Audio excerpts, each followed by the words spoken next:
As part of Severe Weather Awareness Week, we like to start off with really the basics first. What is the difference between a watch, a warning, and sometimes an advisory? A warning means something is happening now or imminent. Think of it as like a siren, like a red light swirling around. An advisory means something serious is happening, but it's not as serious as a warning. So they're just advising you that, hey, maybe a strong gust of wind or something like that is coming on through. Now, a watch, that just means like we have binoculars, like we're watching out to see if something's happening. All the ingredients are there, and that could lead to a warning being issued, whether it's for a severe thunderstorm, a tornado, or anything like that. Another way to think about it is if you have a watch, you have like your taco nacho bar set up, right? A warning means you have an actual taco in your hand. So it's just like the weather. We have instability, we have hot conditions, we have humidity, all those are there. We know something's going to happen, but when it actually does happen, that's when a warning is imminent. That means take action now. The watch just means be prepared. You still got a little bit of time. Now, tornadoes specifically,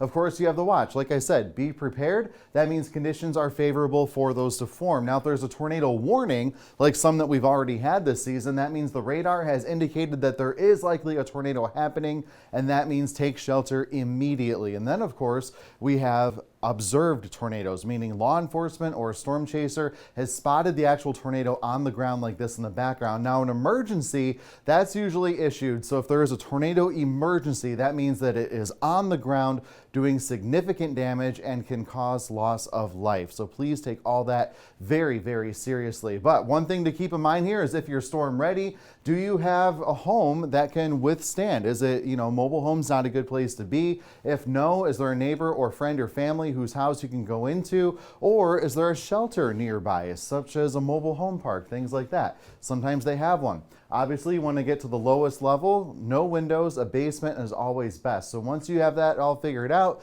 then you are storm ready and you can, of course, take action if there is a watch or warning issued.